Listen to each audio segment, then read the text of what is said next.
మనమైతే ఇప్పుడైతే 2 కోటాల దుక్కిపిండి అయితే కొట్టేస్తున్నాం. ఫైనల్గా మనం ఈరోజు అయితే కైల్లోకి అయితే వచ్చేసి 2 రకాలైతే ఈరోజు స్ప్రే అయితే చేస్తున్నాం. ఫస్ట్ స్ప్రే కింద వచ్చేసి మొదటగా మనం జింక్ లోపానికైతే మోనోరిచ్ అనే దాన్ని అయితే కొడుతున్నాం అనమాట. సో ఇది మోనోరిచ్, ఇది వచ్చి ఎకరాకి మామూలుగా 1/4 లీటర్ లెక్కనైతే కొట్టుకోవాలన్నమాట.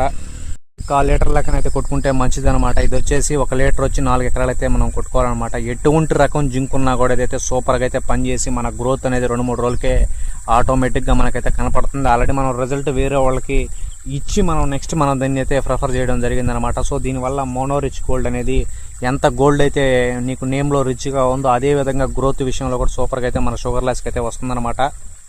పైథాన్ అనే దాన్ని పురుగు మందుని అయితే తెచ్చాం. ఇది పైథాన్ ఎటువంటి రకాల మందులు చూడండి, ఇలాంటి పురుగులు గొంగులు పురుగు కావచ్చు, నార్మల్ కావచ్చు, ఏ అయినా కావచ్చు, ఎటువంటి వాటికైనా సరే పైథాన్ లాగా దాని మీద దూకేసి అయితే సూపర్గా అయితే రిజల్ట్ అయితే ఇచ్చింది మనకి. మనం కూడా దీన్ని అయితే చూసాం ఆల్రెడీ. వన్స్ మనం దీని రిజల్ట్ చూసిన తర్వాత ఈ పైథాన్ కొనడం కూడా జరిగింది. ఇది కూడా సేమ్ మన ఇన్సీడ్స్ సైడ్ అనమాట. ఇది కూడా సేమ్ సూపర్గా అయితే జయలక్ష్మి కంపెనీ వాడితే. ఇది కూడా మనకి పురుగు మందు సూపర్గా అయితే పనిచేస్తుంది. 1 లీటర్ అనేది 4 ఎకరాల వరకు అయితే కొట్టుకోవచ్చు అనమాట. సో వీళ్ళు చెప్పే ప్రకాశం ఏంటంటే ప్రతిదీ 2 మందులు ఎకరాకి మినిమం 6 నుంచి 7 ట్యాంకులు కొట్టుకోండి. ప్రతి కర్ర తడిసేలా కొట్టుకుంటే నీకు దాని రిజల్ట్ అనేది సూపర్గా అయితే వస్తుంది, గ్రోత్ కూడా సూపర్గా వస్తుంది మనకైతే చెప్పారనమాట. సో ఈరోజు అయితే మనం